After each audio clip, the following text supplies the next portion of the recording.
Imagine this. Right now, as you sit wherever you are, light is streaming through space at a speed so incomprehensibly fast that it could circle the entire Earth 7.5 times in a single second. Think about that for a moment. 7.5 laps around a planet that is 40,000 kilometers in circumference. And light does that every single second without breaking a sweat. Light travels from the moon to your eyes in just 1.3 seconds. It crosses the gulf between the sun and the Earth in about 8 minutes and 20 seconds. It is the fastest thing in the known universe, the ultimate cosmic speed limit, the one velocity that nothing with mass can ever reach according to the laws of physics as we understand them. And yet, even this unfathomably fast traveler, this beam of pure electromagnetic energy racing through the vacuum of space at 299,792 kilometers every single second, even light itself needs an entire year to travel what we call 1 light year. 1 full year of non-stop travel at the maximum speed the universe allows. That is how large 1 light year is. Not a measurement of time, as so many people mistakenly believe, but a measurement of distance. A distance so vast, so staggeringly enormous, that it makes every journey humans have ever undertaken look like an ant crawling across a grain of sand. Now, here is the question that should keep you up at night. If light, the fastest phenomenon in all of existence, needs a full year to cross this distance, how long would it take us? How long would it take human beings, with our rockets and our spacecraft, and our brilliant but limited technology, to traverse just 1 single light year of space?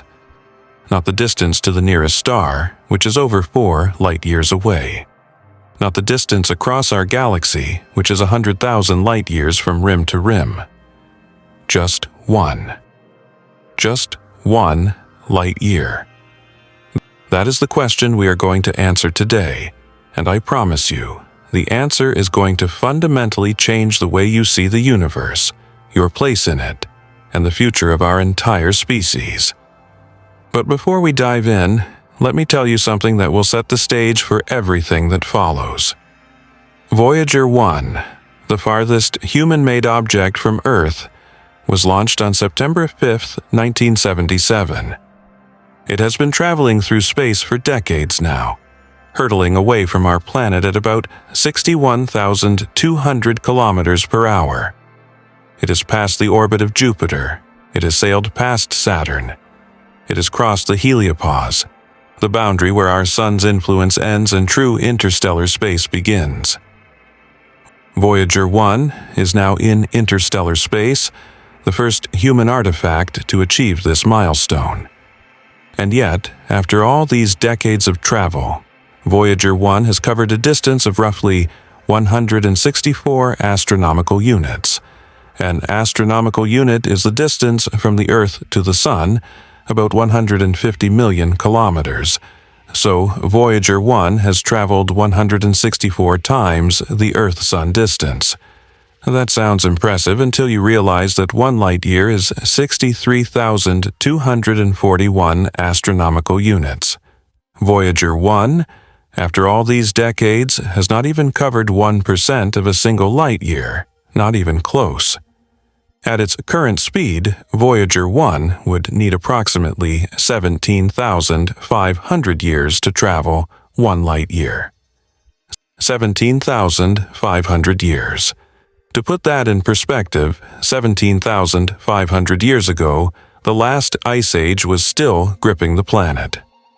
Woolly mammoths roamed the frozen plains of North America and Europe. Humans had not yet invented agriculture, had not yet built the first cities, had not yet developed writing or mathematics or any of the tools of civilization. The entirety of recorded human history, every empire that has risen and fallen, every war that has been fought, every scientific discovery that has been made, every book that has been written, every song that has been sung, All of it has occurred in a span of time shorter than it would take our fastest spacecraft to travel a single light year. Let that sink in. And if that does not stagger you, consider this. If you could somehow shrink the sun down to the size of a white blood cell, a tiny microscopic speck, and you shrank the Milky Way galaxy using the same scale, our galaxy would be the size of the continental United States. And within that vast scaled-down galaxy, the distance of 1 light year would be roughly 40 meters. 40 meters in a country-sized galaxy. That is how tiny 1 light year is on the cosmic scale, and yet it is so enormous on the human scale that crossing it remains one of the greatest challenges our species could ever face. We are talking about a distance of 9.461 trillion kilometers. Written out in full, that is 9,461 billion kilometers. If you tried to count to that number, 1 digit per second, it would take you roughly 300,000 years just to finish counting. The numbers are so large that they stop meaning anything to the human brain. Our minds evolved to understand distances we could walk in a day, spaces we could see with our eyes, journeys we could complete in a lifetime. We were not built to comprehend light years. But today, we are going to try. In this video, we are going to take the most comprehensive, most detailed, most thorough journey through this question that has ever been attempted. We are not just going to give you a simple answer and move on. We are going to explore every single angle of this problem. We will start with what a light year actually is and build up your intuition for the scale involved. We will examine every spacecraft humanity has ever launched and calculate exactly how long each one would take. We will dive deep into the physics of why going fast in space is so incredibly difficult, exploring the tyranny of the rocket equation that chains us to our current limitations.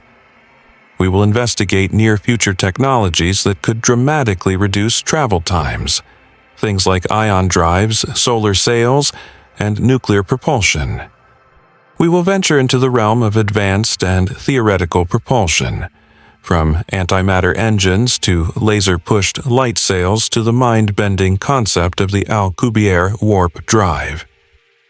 We will wrestle with Einstein's theories of relativity and discover how time itself warps and bends at high speeds, potentially giving future travelers an unexpected advantage. We will confront the brutal biological realities of what deep space does to the human body and mind. We will explore the grand concepts that could make interstellar travel possible, from generation ships to cryogenic hibernation to the digital uploading of human consciousness. And we will zoom out to ask the biggest questions of all. Where would we go? Why have we not detected anyone else making this journey? And should we even try? If you are someone who looks up at the night sky and wonders what is out there, if you have ever felt the pull of those distant points of light and dreamed of reaching them, then this video is for you. Hit that like button right now because you are about to embark on the most mind-expanding journey of your life without ever leaving your seat. Subscribe to this channel if you have not already, because we go deeper into space science than anyone else, and you do not want to miss what comes next. And drop a comment below before we even start. Tell me how long you think it would take humans to travel 1 light year. Give me your best guess. By the end of this video, you will know exactly how right or wrong you were, and I guarantee the answer will surprise you. Let us begin. To truly understand how long it would take to travel 1 light year, we first need to build a rock-solid understanding of what this distance actually means. And I do not mean just throwing numbers at you, although we will do that too. I mean developing an intuitive feel for the scale, because without that intuition, none of the travel time calculations will carry the emotional and intellectual weight they deserve. A light year is the distance that light travels in 1 Julian year, which is defined as exactly 365 1/4 days. Since light travels at 299,792.4 to 58 kilometers per second in a vacuum, we can calculate the total distance by multiplying that speed by the number of seconds in a year. There are 60 seconds in a minute, 60 minutes in an hour, 24 hours in a day, and 365.25 days in a Julian year. Multiply all of those together, and you get 31,557,600 seconds in a year. Now, multiply that by the speed of light, and you get approximately 9.461 times 10 to the 12th power kilometers. That is 9,461 billion kilometers. In miles, it is about 5.879 trillion. In astronomical units, the Earth-Sun distance, it is about 63,241. These numbers are precise, they are well established, and they are absolutely enormous. But numbers on a page do not convey scale. So let us try some comparisons that might help your brain actually grasp what we are dealing with. Imagine you could drive a car at 100 kilometers per hour, non-stop, no brakes, no sleeping, no refueling, just a steady 100 kilometers per hour through the void of space. At that speed, you would travel 2,400 kilometers per day, 876,000 kilometers per year. To cover 9.461 trillion kilometers at that rate, you would need approximately 10.8 million years. 10.8 million years of non-stop driving at highway speed. The dinosaurs went extinct 66 million years ago. Your drive to 1 light year would eat up about 1/6 of the time since the dinosaurs vanished from the Earth. You would have started your drive when early ancestors of modern horses and elephants were just beginning to evolve, when the continents were still shifting into their current positions, when the climate of Earth was radically different from today, and you would still have millions of years left to go. Now, let us try walking. The average human walking speed is about 5 kilometers per hour. At that pace, 1 light year would take approximately 215 million years. 215 million years ago, the first dinosaurs were just appearing on Earth. The supercontinent Pangaea was beginning to break apart. The Atlantic Ocean did not exist yet. You would have started walking before the age of dinosaurs even properly began, and by the time you arrived at the 1 light year mark, dinosaurs would have risen, dominated the planet for 150 million years, been wiped out by an asteroid, and mammals would have evolved and produced human civilization. Your walk would span more geological and biological history than most people can even conceptualize. What about something faster? A bullet fired from a high-powered rifle travels at about 1,800 kilometers per hour. That is impressively fast by earthly standards. It would still take approximately 600,000 years to cross 1 light year. 600,000 years ago, Homo sapiens had not yet fully evolved. Our ancestor species were still developing in Africa. The bullet would have been flying since before modern humans existed, and would still not have arrived. Even sound, traveling through air at about 1,235 kilometers per hour, would take approximately 882,000 years. Nearly 1 million years for sound to cross what light crosses in just 1 year. The asymmetry is staggering. Here is another comparison that I find particularly powerful. Take the distance from the Earth to the Sun. That is 1 astronomical unit, about 150 million kilometers. Now, imagine that distance shrunk down to the length of 1 inch on a piece of paper. At that scale, where the Earth-Sun distance is 1 inch, 1 light year would be about 1 mile. Think about walking through your neighborhood and realizing that every step you take represents a distance vastly greater than the Earth-Sun gap. The cosmic distances that seemed so impressive within our solar system become trivially small when measured against even 1 light year. And remember, the nearest star to us is over 4 light-years away. At our 1 inch per AU scale, that would be over 4 miles. The center of our galaxy would be over 26,000 miles away at this scale. You would need to travel around the Earth and still keep going. Let me offer one more comparison, and this one might be the most vivid of all. Imagine laying out a long strip of paper from New York to Los Angeles, a distance of about 3,944 kilometers. On this strip, you are going to mark every object in our solar system to scale. The Sun sits in New York. At this scale, Mercury would be about 143 kilometers away, roughly in the middle of Pennsylvania. Venus would be about 268 kilometers from New York. Earth would be about 370 kilometers away, somewhere in the hills of Pennsylvania. Mars would be about 563 kilometers away. Jupiter, the giant of our solar system, would be about 1,921 kilometers from New York, somewhere around Kansas. Saturn would be at about 3,520 kilometers in the Nevada desert. Uranus and Neptune would be increasingly far, but both would still fit on our strip before we reach Los Angeles. Now, here's the kicker. On this same scale, where the entire solar system fits between New York and Los Angeles, 1 light-year would be roughly 9,740 kilometers away from New York. That is about the distance from New York to the middle of the Pacific Ocean, far beyond Los Angeles, far beyond the coast of California, out into the deep ocean with no land in sight. And the nearest star, at over 4 light-years, would be about 40,000 kilometers away on this scale, which is literally the circumference of the entire Earth. On a map where the whole solar system fits inside the continental United States, the nearest star would require you to travel around the entire planet. That is the scale of the challenge we are discussing.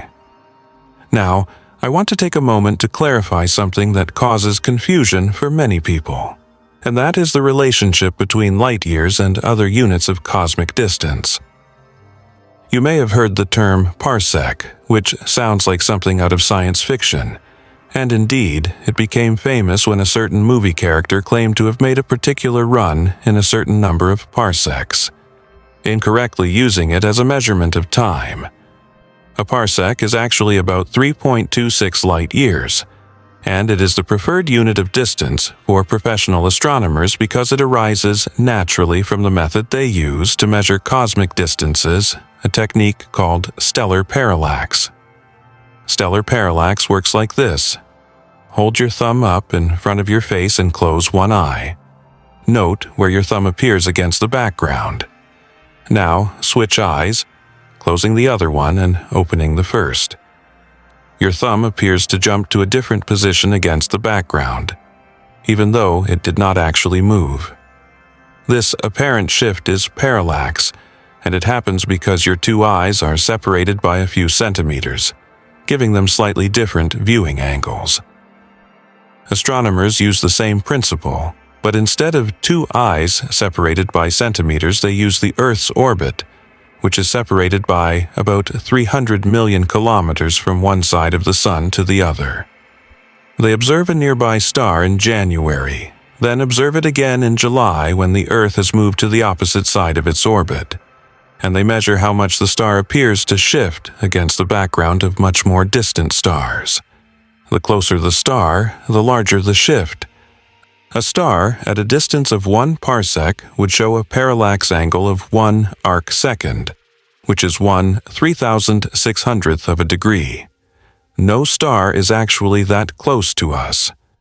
Proxima Centauri, the nearest, has a parallax angle of about 0.768 arcseconds, placing it at 1.3 parsecs or 4.24 light-years. Beyond parallax, which works only for relatively nearby stars out to a few hundred light-years, astronomers use a series of increasingly clever methods to measure greater distances. This collection of methods is called the cosmic distance ladder, and it is one of the most beautiful intellectual constructions in all of science. They use a type of star called a Cepheid variable, whose brightness pulsates in a regular pattern that is directly related to its true luminosity. By measuring how bright a Cepheid appears to be, and comparing it to how bright it actually is, they can calculate its distance. Henrietta Swan Leavitt discovered this relationship in 1912, and it revolutionized our understanding of the universe. For even greater distances, they use Type 1a supernovae, which are exploding stars that all reach roughly the same peak brightness, making them so-called standard candles. And for the greatest distances of all, they use the redshift of light from distant galaxies, which tells us how fast those galaxies are receding from us due to the expansion of the universe. And from that recession speed, they can calculate distance using Hubble's law. Each rung of the distance ladder builds on the one below it, and each has been tested and verified through multiple independent methods. The distances astronomers quote are not guesses, they are measurements, careful and cross-checked, and they tell us that the universe is incomprehensibly vast.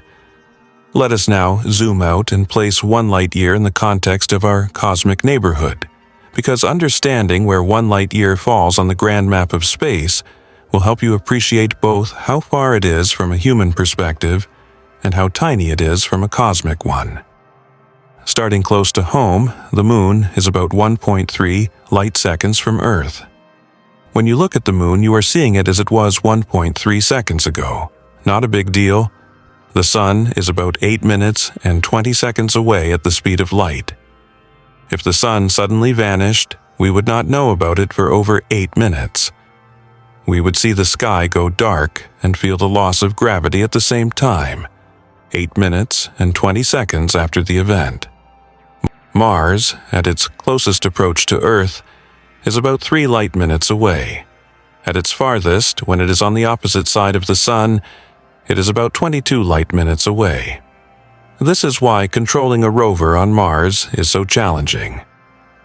You send a command, and it takes 3 to 22 minutes to arrive.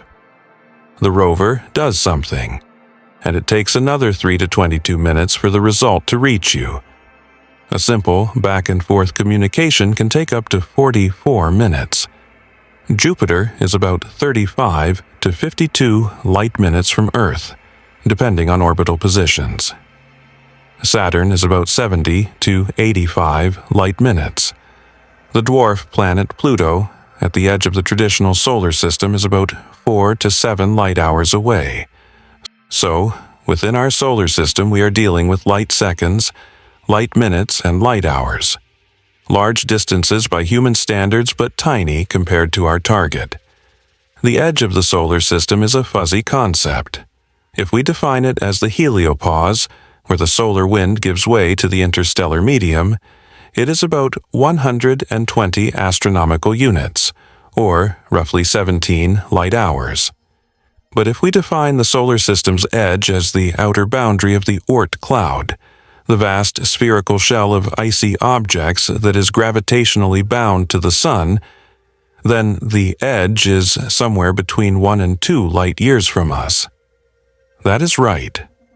Our own solar system, defined by its gravitational influence, extends about 1 to 2 light years in every direction.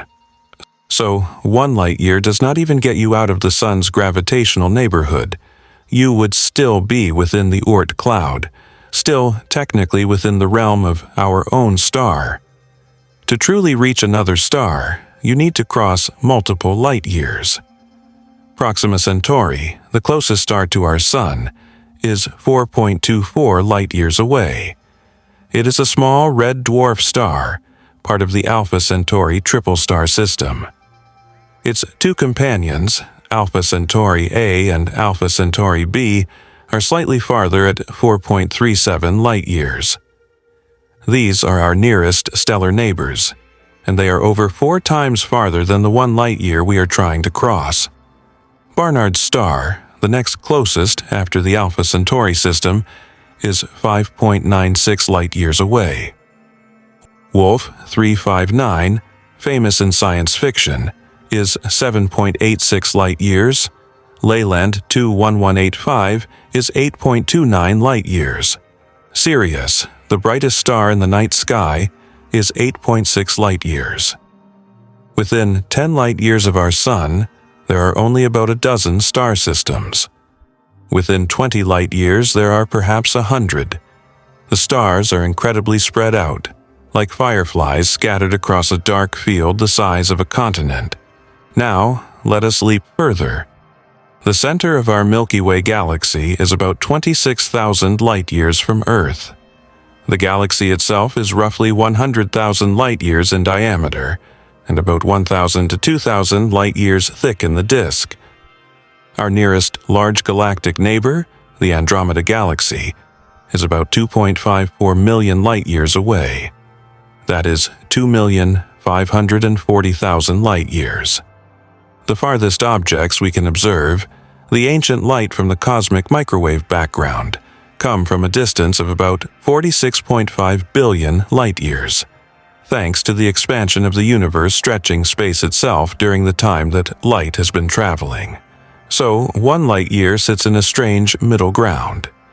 It is unimaginably far by human standards, requiring tens of thousands of years to cross with our best technology. But on the cosmic scale, it is practically nothing. A tiny step in a universe that spans billions of light-years. This dual nature is part of what makes the question so fascinating and so humbling. We are trying to cross a distance that the universe considers trivial, but that our species considers essentially infinite. That tension is at the heart of everything we are going to discuss. Now that you have a sense of what 1 light-year really means, let us confront the brutal reality of our current situation. Let us look at every spacecraft humanity has ever built and launched, the crowning achievements of our species' engineering genius, and let us calculate exactly how long each one would take to cross this distance. The answers, I warn you, are going to be sobering. We begin with Voyager 1, because it holds a special place in human history as the farthest and one of the fastest objects we have ever sent into space. Voyager 1 was launched on September 5, 1977, from Cape Canaveral, Florida, atop a Titan III E-Centaur rocket. Its primary mission was to fly by Jupiter and Saturn, taking close-up photographs and scientific measurements of these gas giants and their moons. It accomplished this spectacularly, revealing the volcanic fury of Jupiter's moon Io, the cracked ice shell of Europa, the complex ring system of Saturn, and the thick nitrogen atmosphere of Saturn's moon Titan.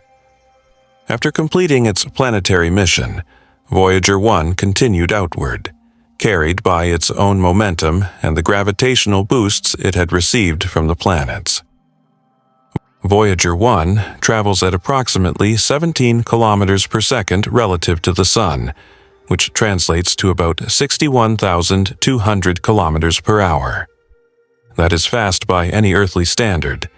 A commercial airplane cruises at about 900 kilometers per hour. A bullet travels at about 1,800 kilometers per hour. Voyager 1 is moving 34 times faster than a bullet, and yet, at this speed, how long would it take to travel 1 light-year? Let us do the math together. 1 light-year is 9.461 trillion kilometers. Voyager 1 travels 61,200 kilometers per hour, which is about 536 million kilometers per year. Dividing 9.461 trillion by 536 million gives us approximately 17,644 years. Let us round that to about 17,500 years. 17,500 years to travel just 1 light-year. I want you to really sit with that number. 17,500 years ago, the year was roughly 15,500 BCE. The last ice age was near its peak. Massive glaciers covered much of North America and northern Europe, reaching as far south as what is now New York City and London. Sea levels were about 120 meters lower than today, exposing vast land bridges that connected continents. Humans were living as hunter-gatherers, using stone tools, painting cave walls, and following herds of megafauna across the frozen landscape. Agriculture did not exist. The wheel had not been invented. Language was spoken but not written. No cities, no nations, no mathematics, no science. If Voyager 1 had been launched at that moment, traveling at its current speed toward a point 1 light-year away, it would be arriving right about now. Every single thing that humans have accomplished since the Ice Age, the invention of farming, the building of the pyramids, the rise and fall of Greece and Rome, the development of science, the Industrial Revolution, 2 world wars, the space age, the internet. All of it would have happened during the flight time. That is how long 17,500 years is, and that is how far 1 light year is. Voyager 1 carries with it a golden record, a phonograph record made of gold-plated copper, containing sounds and images selected to portray the diversity of life and culture on Earth. It includes greetings in 55 languages, musical selections from different cultures and eras, natural sounds like thunder, birds and whales, and 115 images depicting life on Earth. It was designed by a committee chaired by Carl Sagan, with the hope that someday some intelligent being might find it and learn about us. The poignant truth is that by the time Voyager 1 reaches any other star system, human civilization as we know it will almost certainly have transformed beyond recognition, if it exists at all. Voyager 1 is a message in a bottle thrown into an ocean so vast that the bottle will drift for millennia before reaching any shore. There is another detail about Voyager 1 that adds a layer of poignancy to this story. Its power source is a radioisotope thermoelectric generator, or RTG, which converts heat from the natural decay of plutonium-238 into electricity. This power source has been slowly weakening over the decades as the plutonium decays. By the late 2020s or early 2030s, there will not be enough power to run any of Voyager 1's scientific instruments. The spacecraft will go silent. It will continue to travel through space, but it will be a dead artifact, a silent monument to human curiosity, drifting through the interstellar void for millions of years. In about 40,000 years, it will pass within 1.6 light-years of the star Gliese 445 in the constellation Camelopardalis. It will not stop, it will not be captured, it will sail on, perhaps forever, unless some force or being intercepts it. The loneliness of that trajectory is almost overwhelming to contemplate. Let us turn to Voyager 2, Voyager 1's twin spacecraft, which was actually launched slightly earlier on August 20th, 1977. Voyager 2 took a different path through the outer solar system, becoming the only spacecraft ever to visit all 4 gas and ice giant planets: Jupiter, Saturn, Uranus, and Neptune. Its flyby of Neptune in 1989 was the last time any spacecraft visited that distant blue world, and the images it sent back revealed Neptune's great dark spot, its supersonic winds, and its moon, Triton's bizarre nitrogen geysers. Voyager 2 is currently traveling at about 15.4 kilometers per second, slightly slower than Voyager 1. At this speed, 1 light-year would take approximately 19,300 years to cross. That is nearly 2,000 years longer than Voyager 1, but in the context of such enormous timescales, the difference is almost irrelevant. Both are tens of thousands of years. Both are longer than all of recorded human history. Next, let us consider New Horizons, the spacecraft that gave us our first close-up look at Pluto.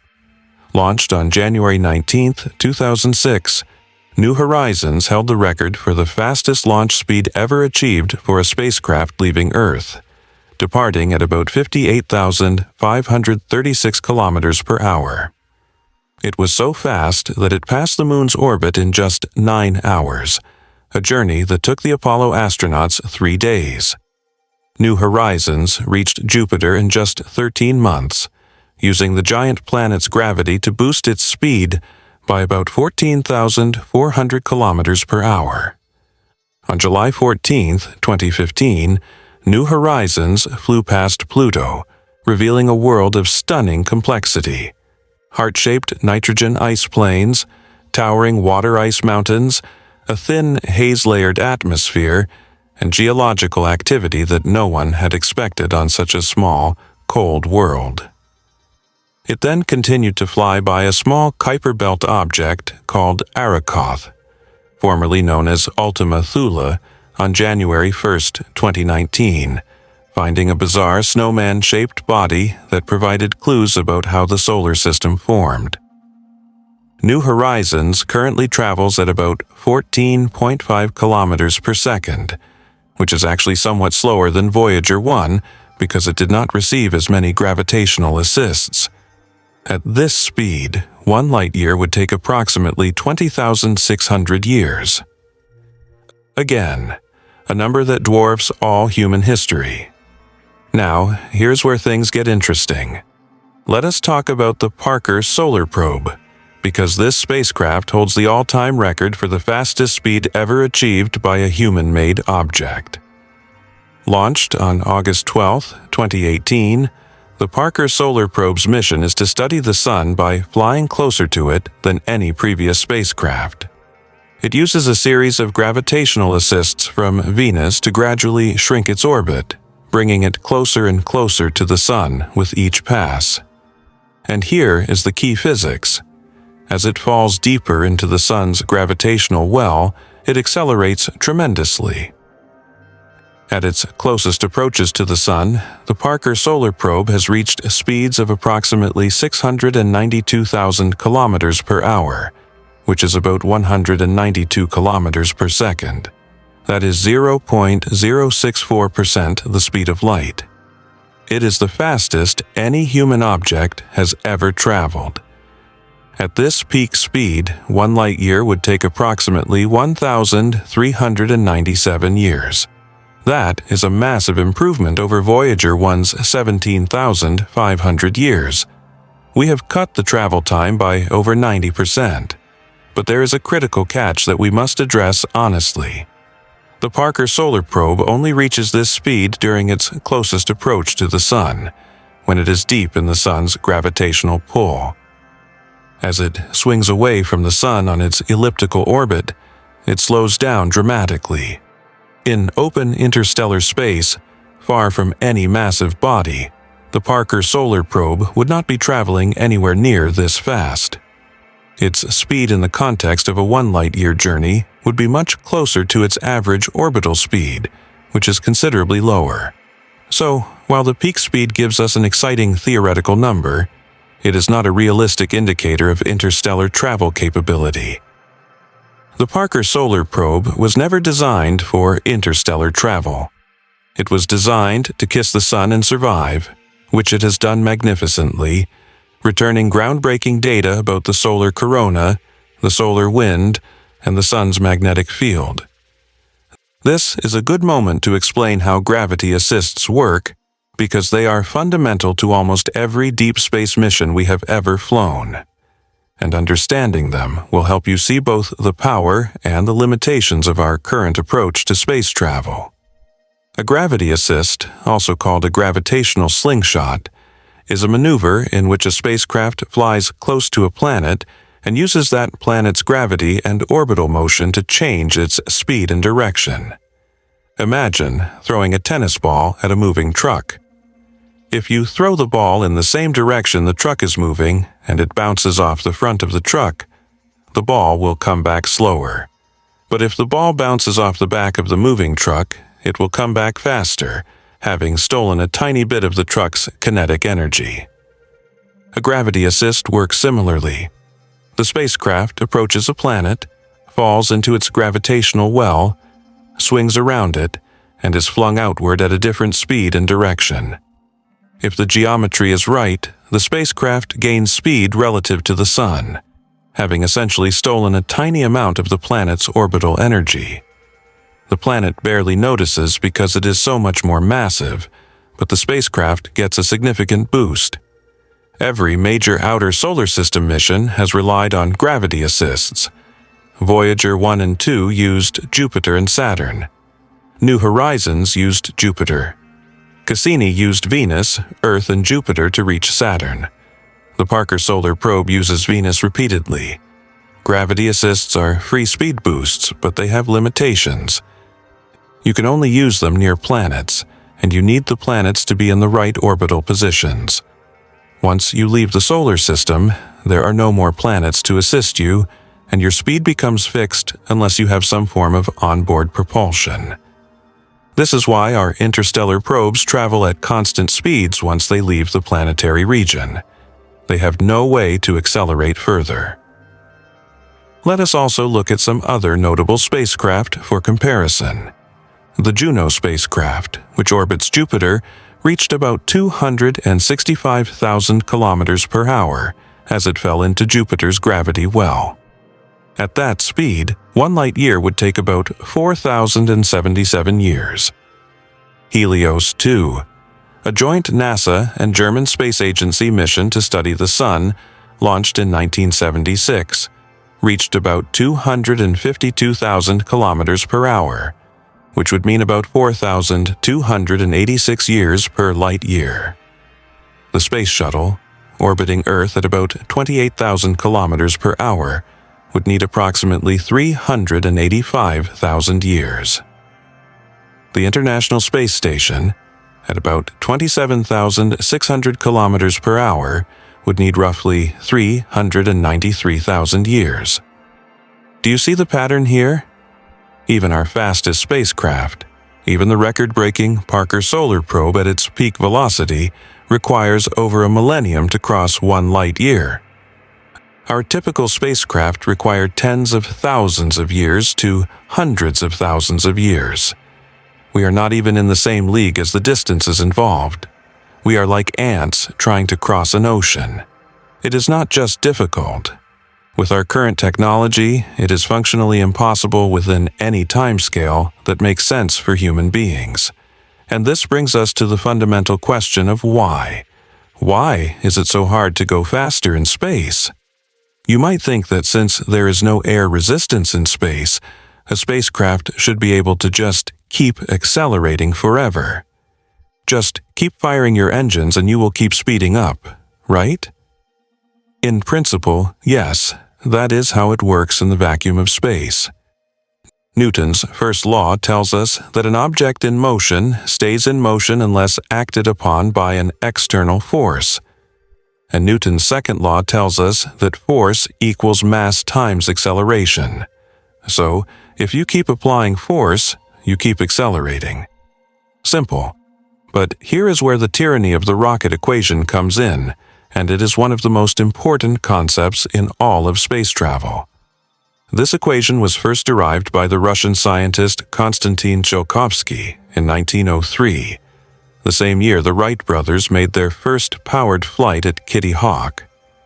It is sometimes called the Tsiolkovsky rocket equation, and it describes the fundamental relationship between a rocket's speed, its exhaust velocity, and the ratio of its initial mass to its final mass. The equation looks like this in words. The change in velocity equals the exhaust velocity multiplied by the natural logarithm of the ratio of initial mass to final mass. What this means in practical terms is absolutely devastating for interstellar travel. Let me explain with an analogy. Imagine you are sitting on a frozen lake in a chair, holding a bag of baseballs. The ice is perfectly frictionless. To move yourself forward, you throw a baseball backward. The baseball goes backward, and you slide forward, thanks to Newton's third law. To go faster, you throw another baseball and another. Each baseball you throw makes you go a little bit faster. But here's the catch. you are carrying all those baseballs with you, and they have weight. The more baseballs you carry, the heavier you are, and the less each thrown baseball accelerates you. If you want to go really fast, you need a lot of baseballs. But more baseballs mean more weight, which means you need even more baseballs just to accelerate the extra baseballs. It is a vicious cycle. For a rocket, the baseballs are the propellant, the stuff being expelled out the back to generate thrust. The chair, and you are the payload, the useful stuff you want to deliver, whether that is a satellite, a space probe, or a crew of astronauts. The exhaust velocity is how fast you can throw the baseballs, which depends on the type of engine you are using. The rocket equation tells us that the relationship between velocity gained and propellant mass is logarithmic, not linear. This means that to double your speed, you need exponentially more propellant.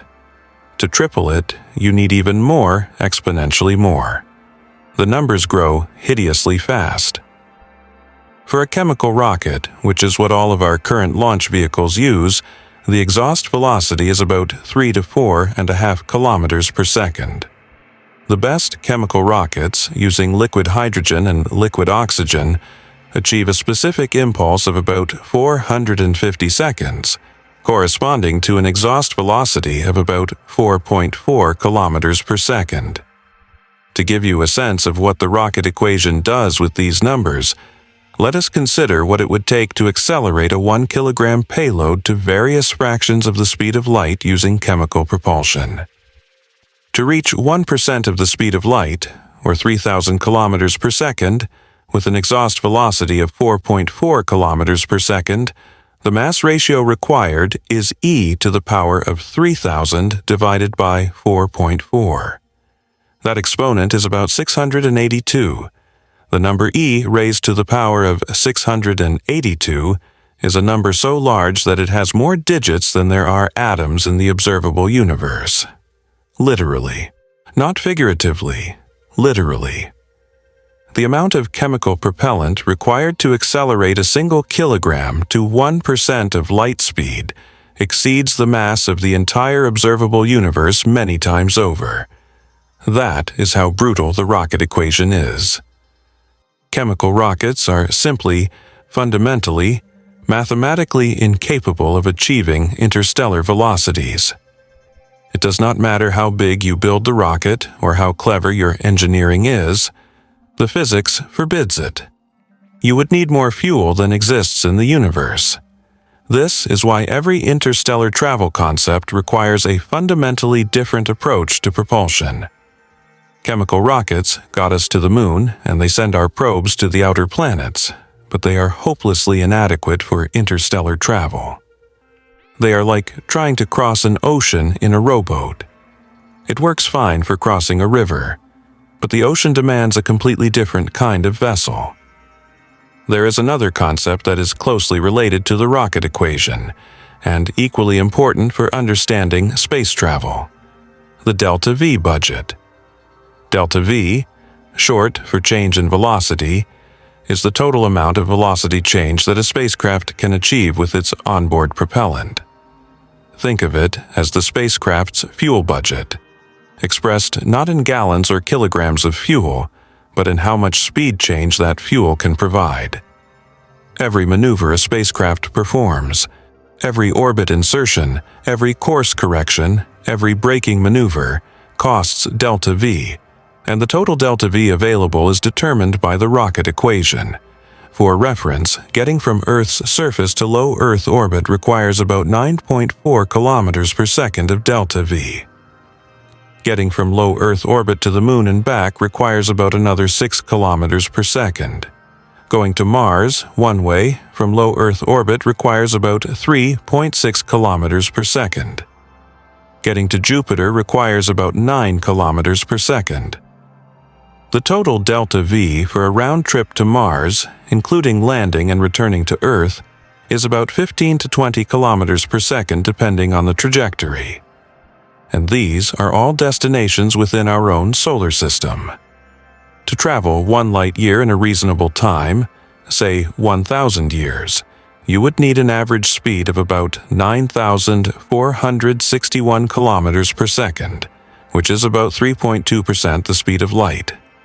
The delta V requirement for this, assuming you want to decelerate at the destination, so you do not just fly by at 3% light speed, is about double that, roughly 6 to 7% of light speed, or about 18,000 to 21,000 kilometers per second.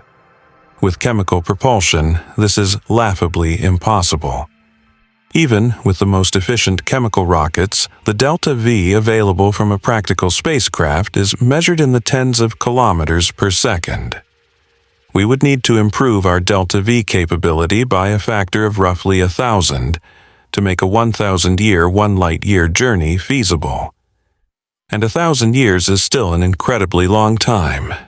This is the wall we hit with current technology. It is not a wall of engineering, where building something bigger or more cleverly designed could solve the problem. It is a wall of physics, specifically the physics of energy storage in chemical bonds. Chemical reactions can only release a certain amount of energy per kilogram of reactant, and that amount is simply too small to accelerate anything to interstellar velocities. We need a fundamentally different energy source, and that is exactly what the next generation of propulsion technologies aims to provide. The first step up from chemical propulsion is ion propulsion, and while it will not get us to the stars in any human lifetime, it represents a significant philosophical shift in how we think about moving through space. Instead of brute force, ion propulsion is about patience and efficiency. An ion engine works by ionizing a propellant gas, typically xenon, stripping electrons from its atoms to create positively charged ions. These ions are then accelerated by an electric field and shot out the back of the engine at very high velocity. The exhaust velocity of an ion engine is much higher than a chemical rocket, typically 10 to 50 kilometers per second, compared to 3 to 4.5 for chemical engines. This means that each kilogram of propellant provides much more delta V. The trade-off is that the thrust is extremely low.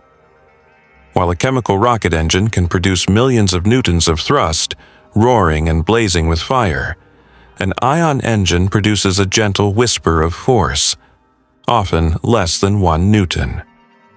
You could hold the thrust of an ion engine in the palm of your hand. It feels like the weight of a few sheets of paper. But here is the beauty of ion propulsion. In the frictionless vacuum of space, that tiny thrust adds up over time. Imagine pushing a car on a perfectly flat, perfectly smooth road. Even a tiny push, if applied continuously for days and months and years, will eventually accelerate that car to remarkable speeds. An ion engine can fire for years at a time, slowly but steadily building up velocity in a way that chemical rockets, which burn for minutes and then go silent, simply cannot match. NASA's Dawn spacecraft was one of the most impressive demonstrations of ion propulsion. Launched in 2007, Dawn used 3 ion engines powered by xenon gas to visit 2 of the largest objects in the asteroid belt, the asteroid Vesta and the dwarf planet Ceres.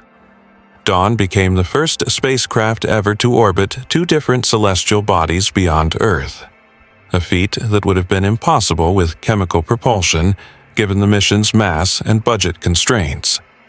The ion engines gave Dawn a total delta V of about 11 kilometers per second. Impressive for such a small spacecraft.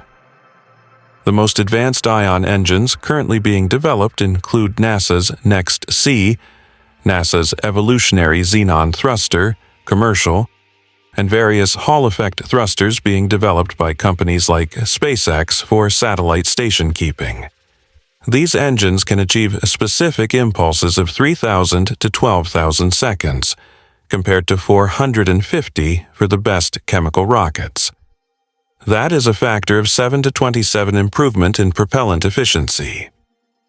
If we imagine a spacecraft equipped with advanced ion engines, powered by a nuclear reactor or large solar arrays, continuously accelerating for years, it could eventually reach speeds of perhaps 50 to 90 kilometers per second relative to the Sun. That is 3 to 5 times faster than Voyager 1. At 90 kilometers per second, 1 light-year would take approximately 3,300 years. At 50 kilometers per second, about 6,300 years. A significant improvement over Voyager's 17,500 years, but still measured in millennia. Ion propulsion alone will not solve the interstellar travel problem.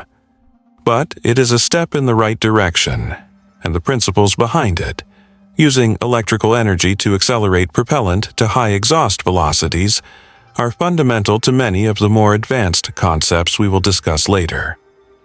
Solar sails represent an even more elegant approach to propulsion, one that requires no propellant at all.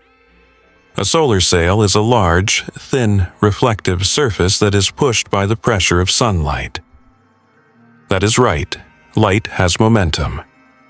When photons from the sun strike the reflective surface of a solar sail, they bounce off and transfer their momentum to the sail, just as wind fills the canvas of a sailing ship. The force is incredibly gentle, far less even than an ion engine. But it is also completely free and inexhaustible, at least as long as you are near a star. The concept of solar sailing has been around since the early 20th century, but it was not demonstrated in space until 2010, when the Japan Aerospace Exploration Agency launched Icaros, the interplanetary kite craft accelerated by radiation of the sun. Icaros was a small square sail, about 14 meters on a side, that successfully demonstrated solar sail propulsion in interplanetary space. In 2019, the Planetary Society launched LightSail 2, which demonstrated controlled solar sailing in Earth orbit using sunlight pressure to raise its orbit. For interstellar travel, the most interesting solar sail concept involves a maneuver called a solar dive. Instead of deploying the sail in a normal orbit, you would first send the spacecraft on a trajectory that takes it very close to the Sun, perhaps within a few solar radii. At this close distance, the sunlight is incredibly intense, thousands of times stronger than at Earth's distance. You deploy the sail at this closest approach, and the intense light pressure accelerates the sail to very high velocities in a short time. As the spacecraft moves away from the Sun, the light pressure decreases, but by then it has already been kicked to a substantial speed. Calculations suggest that a well-designed solar sail performing a solar dive could reach speeds of 50 to 150 kilometers per second, potentially even higher with very close approaches and very lightweight sails. At the optimistic end, 150 kilometers per second, 1 light year would take approximately 2,000 years. At the more conservative 50 kilometers per second, about 6,300 years. Again, these are improvements over conventional spacecraft, but still far too slow for any practical human mission. Solar sails also have a fundamental limitation. The light pressure decreases with the square of the distance from the Sun. So, once you are far from any star, the acceleration drops to essentially zero. You coast at whatever speed you have achieved, unable to speed up further. For interstellar travel, a solar sail gives you a good initial kick, but cannot help you for the vast majority of the journey. However, there is a variation on the solar sail concept that changes the equation dramatically, and we will discuss it in detail later when we get to breakthrough Starshot. Instead of using sunlight, what if you used a powerful laser to push the sail? A laser does not spread out like sunlight. It can be focused into a tight beam that maintains its intensity over much greater distances. With a powerful enough laser, you could continue pushing a light sail long after it has left the vicinity of any star, potentially reaching a significant fraction of the speed of light. But I am getting ahead of myself. Let us first talk about nuclear propulsion, because it represents the most dramatic improvement in propulsion capability that we could realistically achieve with known physics and near-term technology. Nuclear thermal propulsion is exactly what it sounds like, using a nuclear reactor to heat propellant and expel it at high velocity. In a chemical rocket, the energy comes from the chemical reaction between fuel and oxidizer. In a nuclear thermal rocket, the energy comes from nuclear fission, the same process that powers nuclear power plants and nuclear weapons. A nuclear reactor generates heat. That heat is transferred to a propellant, typically liquid hydrogen, and the superheated hydrogen expands and is expelled through a nozzle to generate thrust. The advantage of nuclear thermal propulsion over chemical propulsion is that the energy density of nuclear fission is about 1,000,000 times greater than the energy density of chemical reactions. This means you can heat the propellant to much higher temperatures, achieving higher exhaust velocities. The best nuclear thermal rocket designs achieve a specific impulse of about 800 to 900 seconds, roughly double that of the best chemical rockets. This means the same amount of propellant gives you twice the delta V. It also means that for the same delta V, you need exponentially less propellant thanks to the logarithmic nature of the rocket equation. And here is the remarkable thing. Nuclear thermal propulsion is not a speculative technology. We actually built and tested nuclear rocket engines in the 1960s and early 1970s. The NERVA program, which stood for Nuclear Engine for Rocket Vehicle Application, was a joint effort between NASA and the Atomic Energy Commission. Between 1964 and 1972, the NERVA program ground-tested over 20 nuclear rocket engines. The most successful, the Peewee engine, achieved a specific impulse of over 840 seconds, far better than any chemical engine. There were plans to use NERVA engines for crewed missions to Mars as early as the 1980s. The nuclear thermal rocket was going to be the next great leap in human space exploration after the Apollo moon landings. But then the political winds shifted. The Apollo program was winding down. Public interest in space was fading. The Vietnam War and domestic priorities consumed the national budget. NASA's funding was slashed.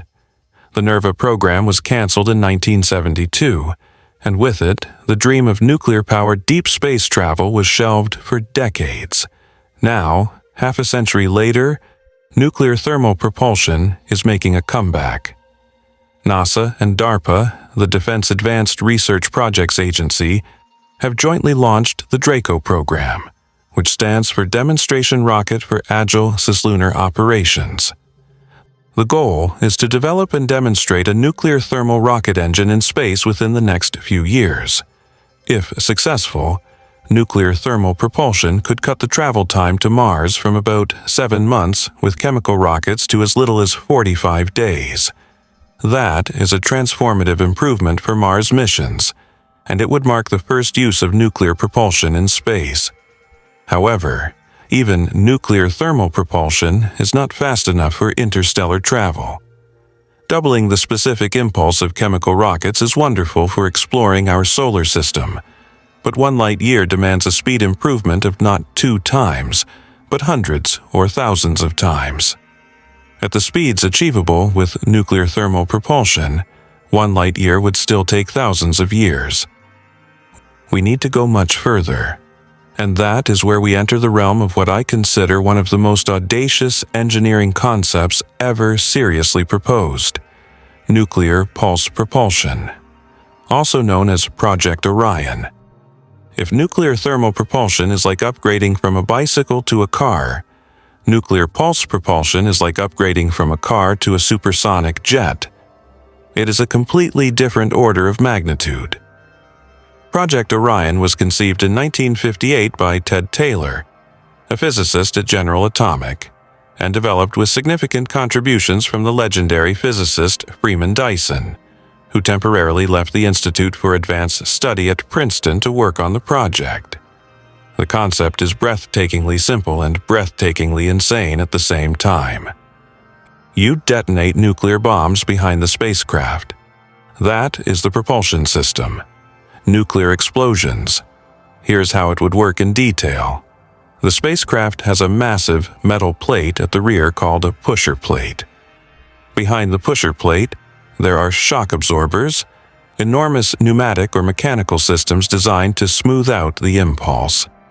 The spacecraft carries a magazine of nuclear devices, essentially small atomic or thermonuclear bombs.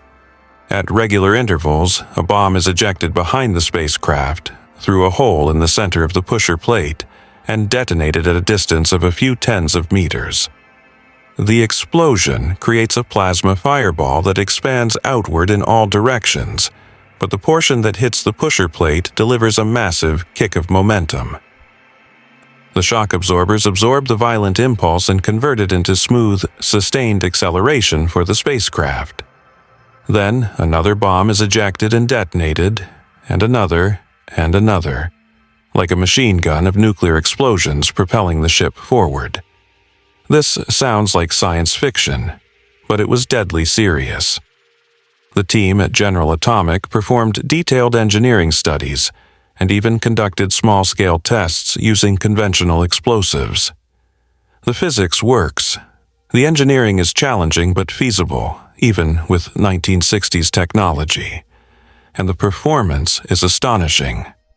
A large Orion spacecraft, the kind that Dyson and Taylor envisioned for interstellar missions, could theoretically achieve speeds of 3 to 5% the speed of light. 5% of light speed is about 15,000 kilometers per second, or 54 million kilometers per hour. At this speed, 1 light year would take just 20 years. 20 years. Compare that to Voyager 1's 17,500 years. We have gone from 17 millennia to 2 decades. That is a reduction factor of almost 900. And it gets even more impressive when you consider what kind of ship this would be. The Orion designs were not small, delicate probes. They were enormous vessels, capable of carrying hundreds or even thousands of people in comfort. One design called for a ship 400 meters in diameter, a floating city powered by nuclear explosions, capable of traveling to the nearest stars within a human lifetime. Freeman Dyson calculated that such a ship could be built using the nuclear arsenals of the Cold War superpowers, repurposing humanity's most destructive weapons into the most constructive engineering project in history. There is a poetic beauty in that idea. So, why did we not build it?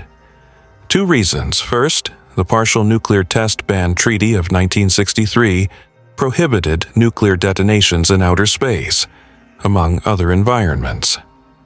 Project Orion's propulsion system inherently violates this treaty, since it requires detonating hundreds or thousands of nuclear devices in space. Second, even if the treaty did not exist, the political and environmental consequences of launching a nuclear bomb-powered spacecraft from Earth's surface would be severe. The launch itself would create radioactive fallout. Even if the ship were assembled in orbit and only fired its nuclear engines in deep space, the political barriers to launching thousands of nuclear bombs into orbit would be essentially insurmountable in the current geopolitical climate. Freeman Dyson later reflected on Project Orion with deep regret, calling it the time when they had the chance to make the future and let it slip away. The engineering worked, the physics was sound, but politics and international law killed the dream. Whether those political decisions were right or wrong is a matter of debate, but the technical reality remains. With 1960s technology, we could have built a ship capable of reaching nearby stars within a human generation. We chose not to. Let me stay in the nuclear realm but move from fission to fusion, because fusion propulsion represents perhaps the most realistic path to interstellar travel in the long term. while nuclear fission splits heavy atoms like uranium or plutonium. Nuclear fusion joins light atoms, typically hydrogen isotopes, to form heavier ones, releasing energy in the process. Fusion is the process that powers the Sun and all other stars. It is the most abundant energy source in the universe, and it is significantly more efficient than fission. In 1973, the British Interplanetary Society began a landmark study called Project Daedalus. The goal was to design a feasible, uncrewed interstellar probe using only technology that could be developed within the next few decades. No exotic physics, no speculative science, just an extrapolation of known engineering.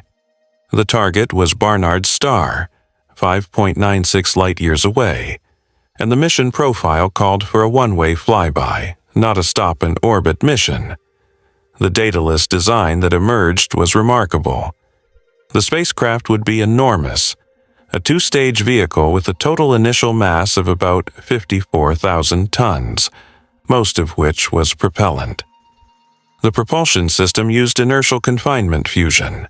Tiny pellets of a deuterium-helium-3 mixture would be injected into a reaction chamber and ignited by powerful electron beams.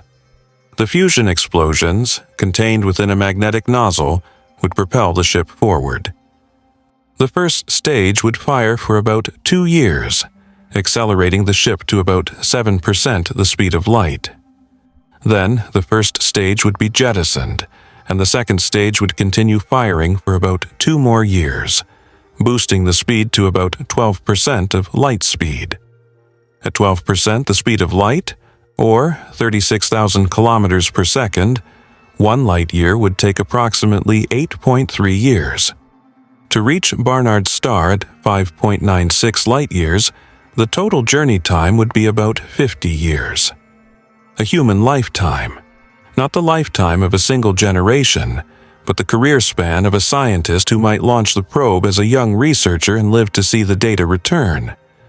Project Daedalus was never intended to be built, but it demonstrated that interstellar travel by fusion-powered spacecraft was physically possible with conceivable technology. The main barrier was, and still is, the fusion reactor itself. As of my knowledge, humanity has not yet achieved sustained, energy-positive nuclear fusion on Earth, despite decades of effort and billions of dollars of investment. The ITER project in France, the largest fusion experiment ever built, aims to achieve a burning plasma that produces more energy than it consumes, but even if successful, it is still an experimental reactor, not a practical power source. The National Ignition Facility in the United States achieved a milestone in December 2022, when it produced a fusion reaction that generated more energy than the laser energy that triggered it. But this was a proof of concept, not a power plant, and the total electrical energy consumed by the facility was still far greater than the fusion energy produced. The challenges of fusion are immense. You need to confine hydrogen isotopes at temperatures exceeding 100 million degrees Celsius, hotter than the core of the Sun, while preventing the plasma from touching any physical surface, because no material can withstand such temperatures. You need to sustain this confinement for long enough and at high enough density that significant amounts of fusion occur. And you need to do all of this in a way that produces more energy than it consumes. On a spacecraft, the challenges are even greater, because you need to do it in a compact, lightweight system that can operate reliably for years in the harsh environment of deep space. Despite these challenges, fusion propulsion remains one of the most promising paths to interstellar travel. If and when we master fusion on Earth, adapting it for space propulsion would be a natural next step. Project Icarus, the modern successor to Daedalus launched by the Tau Zero Foundation and the British Interplanetary Society, is currently developing updated designs for fusion-powered interstellar probes using contemporary technology projections. The dream of Daedalus lives on. There is another fusion concept worth mentioning, one that is even more elegant than Daedalus. It is called the Bussard ramjet, proposed by the physicist Robert Bussard in 1960, and it is one of the most beautiful ideas in all of spaceflight, even if it turns out to be impractical. The Bussard ramjet solves the fundamental problem of interstellar propulsion, carrying enough fuel by not carrying fuel at all. Instead, it scoops up hydrogen from the interstellar medium as it flies. Space between the stars is not completely empty.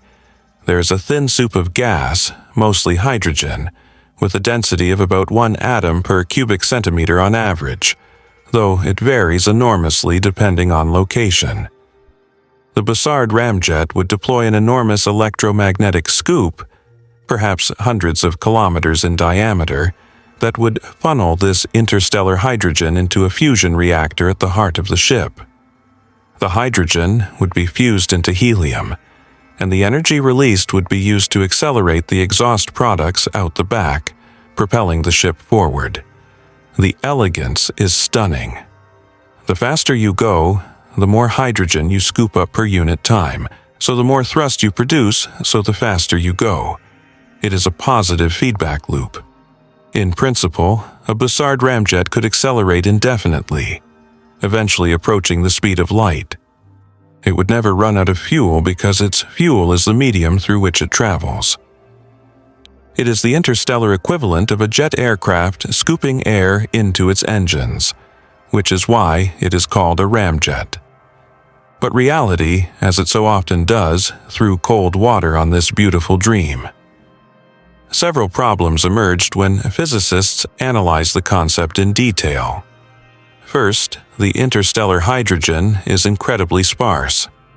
To scoop up enough fuel to power a fusion reactor, the electromagnetic scoop would need to be not just large, but impossibly large, potentially thousands of kilometers in diameter.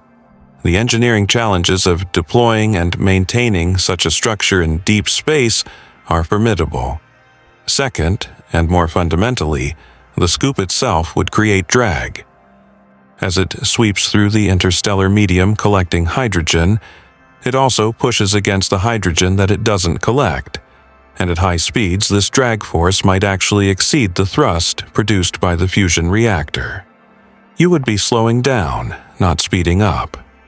Third, the proton-proton fusion reaction, which is the easiest fusion reaction to achieve with hydrogen, is incredibly slow. The Sun itself relies on it, but the Sun can afford to be patient because it has the mass of 300,000 Earths pressing inward. A spacecraft cannot replicate those conditions. Various modifications have been proposed to save the Bussard ramjet concept. Perhaps you could use the scooped hydrogen only as propellant, not as fuel, carrying a separate energy source on board.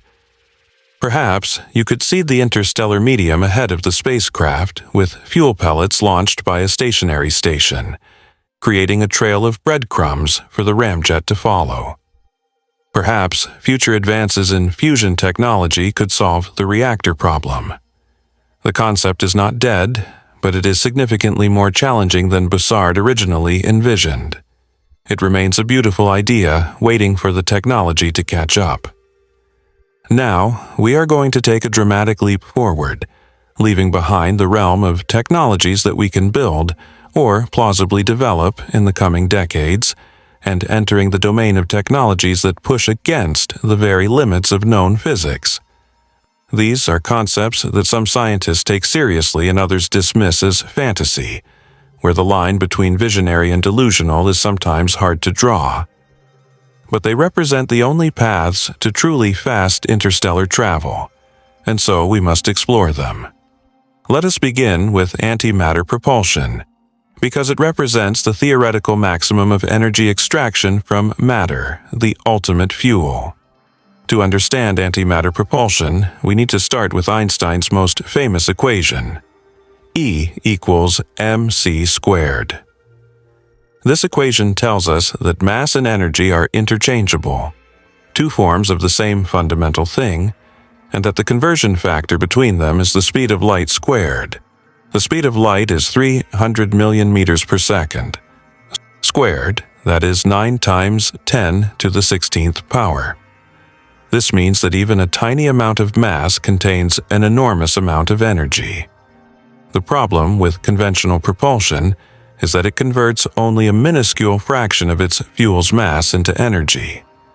Chemical rockets convert about 1/10,000,000th of 1%. That is 0.00000001%. Nuclear fission is much better, converting about 0.1% of mass into energy. Nuclear fusion is better still, at about 0.7%. But antimatter annihilation converts 100% of mass into energy. Every single bit of mass is transformed into pure energy. Nothing is wasted. It is the most efficient energy source that the laws of physics allow. Antimatter is matter made of antiparticles, particles that have the same mass as their ordinary counterparts, but opposite charge and quantum numbers. For every particle, there is a corresponding antiparticle. The electron has the positron. The proton has the antiproton. The neutron has the antineutron. When a particle meets its antiparticle, they annihilate each other in a flash of energy, converting their entire combined mass into high-energy photons and other particle-antiparticle pairs. This annihilation is the most energetic reaction known to physics. For propulsion, you would bring together matter and antimatter in a controlled reaction chamber. The annihilation products, primarily high-energy gamma rays and charged pions, would be directed out the back of the spacecraft by magnetic fields, generating thrust. The energy released per kilogram of antimatter-matter fuel is about 90 million billion joules, or 90 petajoules. For comparison, burning 1 kilogram of the best chemical rocket fuel releases about 15 million joules. Antimatter is about 6 billion times more energy-dense than chemical fuel. With such energy density, an antimatter-powered spacecraft could theoretically achieve speeds of 50 to 90% the speed of light, depending on the design and the efficiency of converting annihilation energy into directed thrust. At 50% the speed of light, 150,000 kilometers per second, 1 light year would take about 2 years. At 90% the speed of light, 270,000 kilometers per second, 1 light year would take about 1.1 years, just over 13 months. We would essentially be traveling at speeds comparable to light itself. So why are we not building antimatter rockets right now? Because the challenges are almost as extreme as the rewards. First, there is the production problem. Antimatter does not occur naturally in significant quantities anywhere we can reach. The universe is overwhelmingly made of ordinary matter, and why this is so is one of the deepest unsolved problems in physics, known as the baryon asymmetry problem. We can create antimatter in particle accelerators by smashing particles together at high energies, but the amounts produced are infinitesimally small. CERN, the European Organization for Nuclear Research, home of the Large Hadron Collider, produces roughly 1 to 10 nanograms of antimatter per year. A nanogram is 1 billionth of a gram. To fuel even a modest antimatter rocket, you would need grams or kilograms of antimatter. At the current production rates, manufacturing 1 gram of antimatter would take roughly 100 billion years, far longer than the current age of the universe. Second, there is the cost. The energy required to produce antimatter far exceeds the energy released when it annihilates, because particle accelerators are incredibly inefficient at antimatter production. Various estimates put the cost of antimatter at around $62.5 trillion per gram. The entire global GDP is roughly $100 trillion per year. So, 1 gram of antimatter would cost more than half the world's annual economic output. The idea of producing kilograms of the stuff is economically absurd with current technology. Third, there is the storage problem. Antimatter annihilates on contact with ordinary matter. You cannot put it in a jar. You cannot store it in a tank. You need to suspend it in a vacuum, held in place by electromagnetic fields that prevent it from touching the walls of its container. For charged antiparticles like antiprotons or positrons, this can be done with devices called penning traps, which use a combination of electric and magnetic fields to confine charged particles. CERN has successfully trapped antihydrogen atoms for extended periods. But scaling this up from individual atoms to grams or kilograms of antimatter is an engineering challenge of the first order. Any failure in the containment system would result in the antimatter touching ordinary matter and annihilating, with potentially catastrophic consequences for the spacecraft and crew. Fourth, there is the radiation problem. When matter and antimatter annihilate, they do not produce a nice, clean, easily directed exhaust. They produce a blizzard of high-energy gamma rays and other particles that are extremely difficult to focus into a directed beam and extremely dangerous to any nearby humans.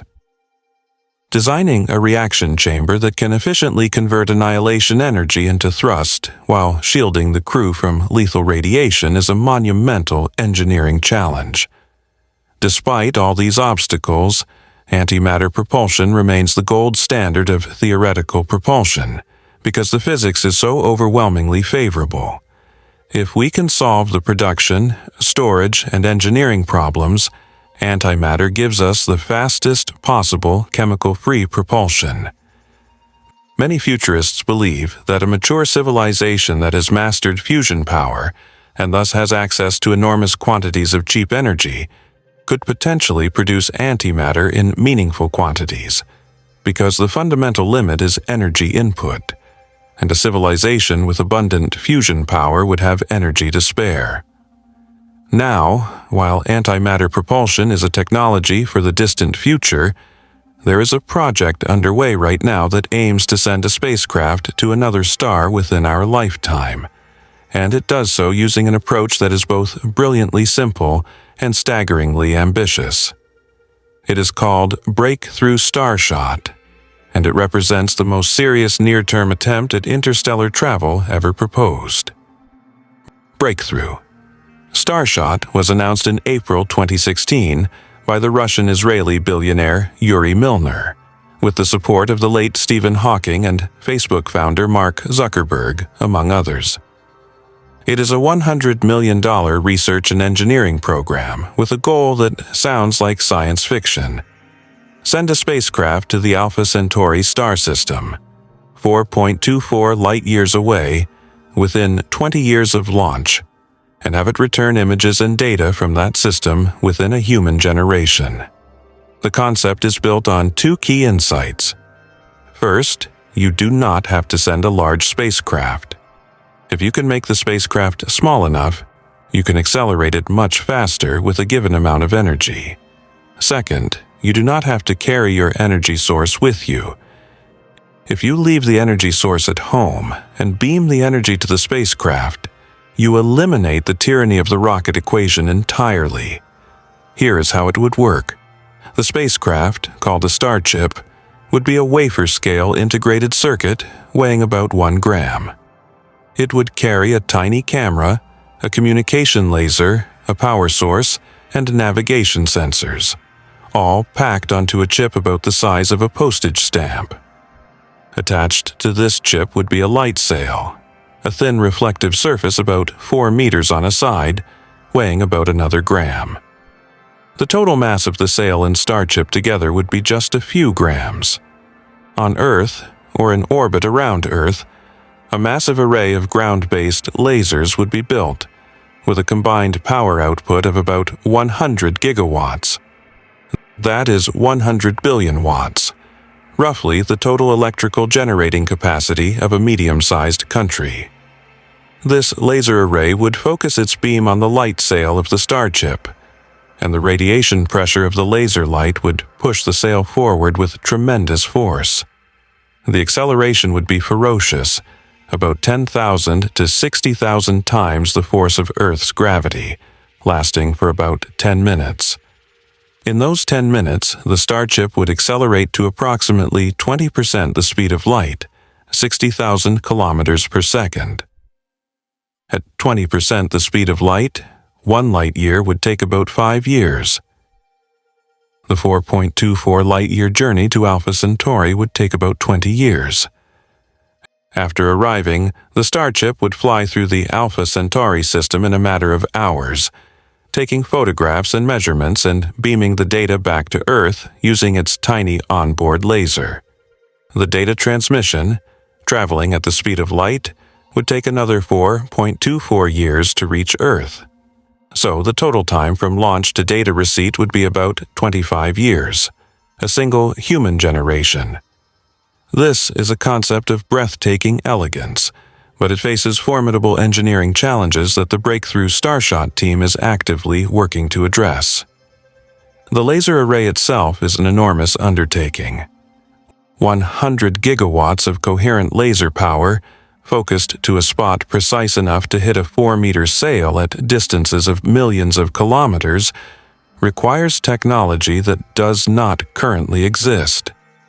The laser array would need to be built from millions of individual laser emitters working in perfect synchronization, a technology called phased array optics. The atmospheric distortion problem, keeping the beam focused as it passes through Earth's atmosphere, adds another layer of complexity. Building the array in space would solve the atmospheric problem but would multiply the cost enormously. The sail itself must survive the enormous laser flux during acceleration without melting or tearing. At the power levels involved, even a small amount of absorption, where light is converted to heat rather than reflected, would vaporize the sail instantly. The sail must be almost perfectly reflective, with an absorption rate of perhaps 1 in 10,000 or less. It must also be incredibly thin and lightweight while remaining structurally intact under intense radiation pressure. Materials science is advancing rapidly, and researchers are investigating materials like graphene, metamaterials, and specially engineered dielectric films, but the requirements are extreme. The Starship must survive the acceleration. At tens of thousands of Gs, every component must be able to withstand forces that would crush any conventional spacecraft. The fact that the Starship is so small actually helps here, because the forces on a tiny chip are proportionally smaller than on a large structure. But the electronics must still function perfectly after being subjected to these extreme conditions. Once the Starship is hurtling through interstellar space at 20% the speed of light, it faces the hazard of interstellar dust and gas. At this speed, even a tiny grain of dust, perhaps a microgram in mass, carries the kinetic energy of a bullet. A direct hit could destroy the chip. Over a journey of 4 light years, the probability of encountering such grains is not negligible. The team has studied this problem and concluded that the risk can be managed by the small cross-section of the Starship and the relatively low density of the interstellar medium in our immediate neighborhood, but it remains a concern. Communication is another challenge. The Starship must transmit data back to Earth from over 4 light-years away, using a laser powered by milliwatts of electricity. The signal will be incredibly faint by the time it reaches Earth. Detecting it will require a large ground-based receiver, possibly the same laser array used for launch, now repurposed as a light collector. The data rate will be very low, perhaps a few bits per second, meaning it could take years to transmit even a single high-resolution photograph. But it would be a photograph from another star system, the first ever, and even a few pixels would represent one of the greatest achievements in human history. Breakthrough. Starshot is not a fantasy. It is a funded research program with a team of world-class scientists and engineers working on specific technical challenges. It may or may not succeed in its ambitious timeline, but the fact that serious people with serious resources are working on this tells us something important. Interstellar travel, at least for tiny robotic probes, may be achievable within this century. But notice that I said for tiny robotic probes. Breakthrough. Starshot sends gram-scale chips, not humans. You cannot put a person on a 1-gram spacecraft. You cannot even put a microscope on one. The concept works precisely because the spacecraft is so small and lightweight. Scaling it up to a human-carrying vessel would require a proportionally larger laser array and would face proportionally greater challenges. Accelerating a 100-ton spacecraft to 20% the speed of light using lasers would require an energy input roughly 100 billion times greater than for a 1-gram starchip. The laser array would need a power output of 10 to the 22nd watts, which is more than the total power output of the Sun. Clearly, this is not a path to human interstellar travel, at least not in any direct way. Now, I want to take you to the very edge of known physics, to a concept that represents perhaps the ultimate dream of space travel. It is the Alcubierre warp drive, and if it could be built, it would render the entire question of travel time moot, because it would allow a spacecraft to travel faster than light without actually violating the cosmic speed limit. This sounds like a contradiction, and understanding why it is not requires a deep dive into the nature of space-time itself. In 1994, a Mexican theoretical physicist named Miguel Alcubierre published a remarkable paper titled The Warp Drive: Hyper-Fast Travel Within General Relativity. In this paper, he described a solution to Einstein's field equations of general relativity that would allow a spacecraft to effectively travel faster than light by manipulating the geometry of space-time around it.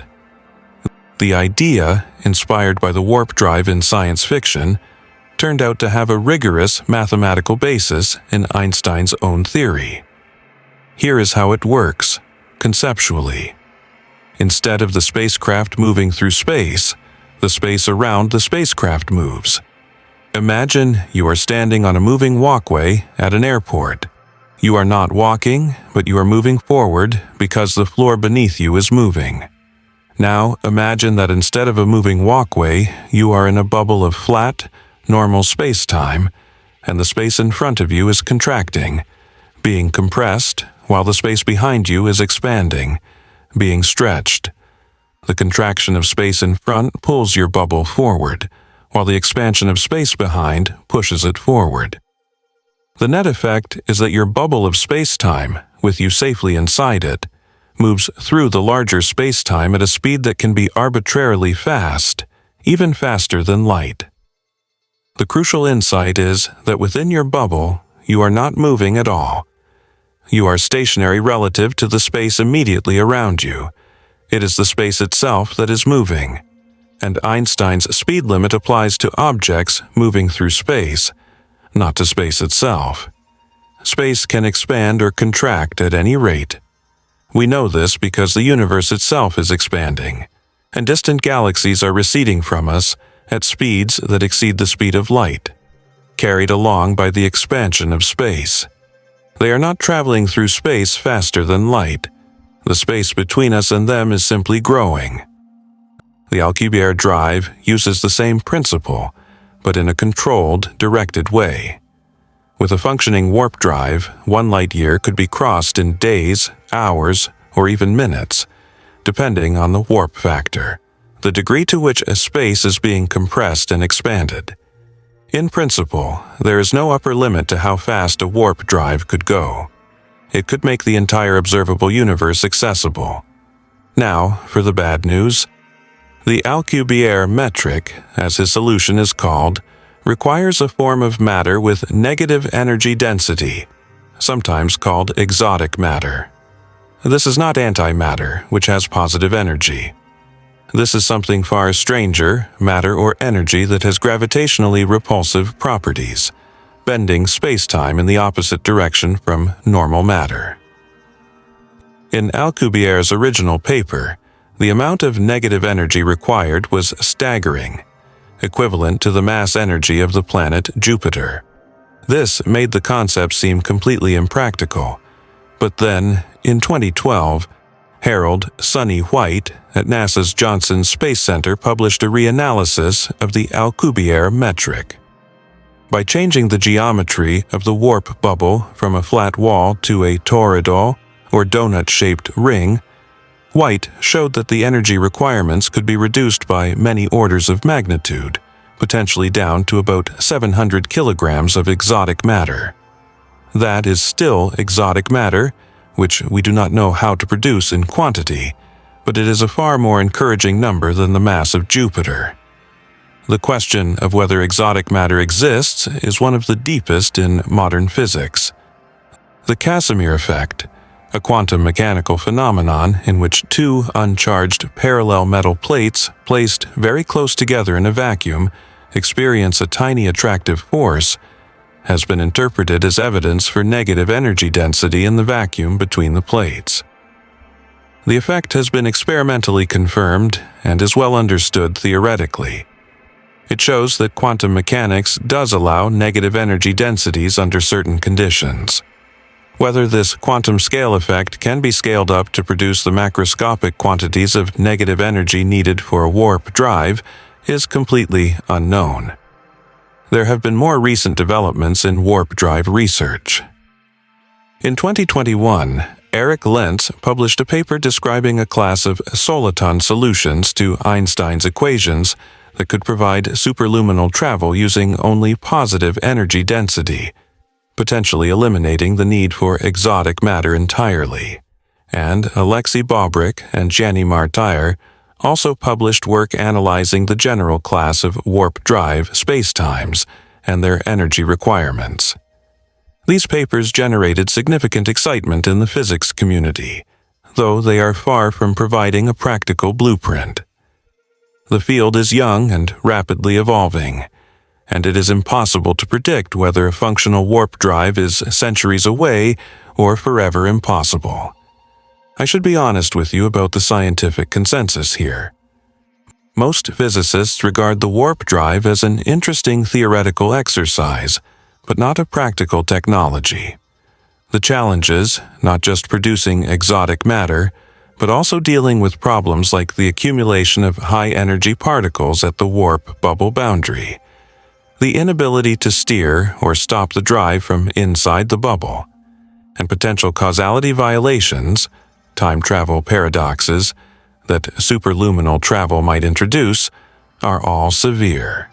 The warp drive might be like perpetual motion machines in thermodynamics, theoretically tantalizing but ultimately forbidden by deeper principles we have not yet identified.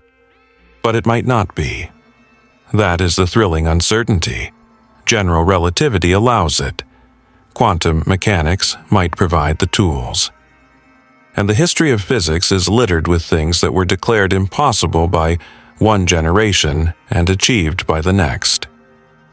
Less than a century ago, nuclear energy was thought to be forever out of reach.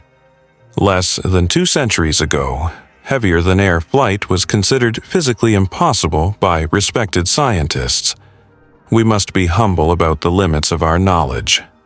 Closely related to the warp drive, and equally mind-bending, is the concept of wormholes. A wormhole, also known as an Einstein-Rosen bridge, is a theoretical shortcut through space-time, a tunnel connecting 2 distant points in the universe. If you could enter one mouth of a wormhole and exit the other, you would have traveled the spatial distance between the 2 mouths in far less time than it would take light to travel the conventional route. Wormholes emerge naturally from the mathematics of general relativity. Carl Schwarzschild's solution to Einstein's equations, which describes the space-time around a non-rotating black hole, contains a mathematical feature that can be interpreted as a bridge connecting 2 asymptotically flat regions of space-time. However, Schwarzschild wormholes are not traversable. They form and collapse too quickly for anything, even light, to pass through them.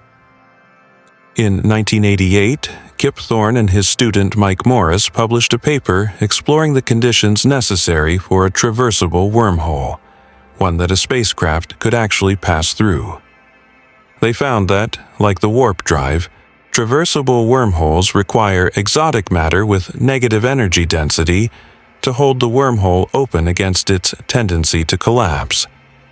Without exotic matter, the wormhole snaps shut before anything can cross it. If traversable wormholes could be created and stabilized, they would represent the ultimate solution to interstellar travel. Not just 1 light year, but any distance could be crossed in a single step. You could walk from Earth to a planet orbiting a star in the Andromeda Galaxy in the time it takes to stroll through a doorway. The concept of distance would become meaningless. But the challenges are even more extreme than for the warp drive.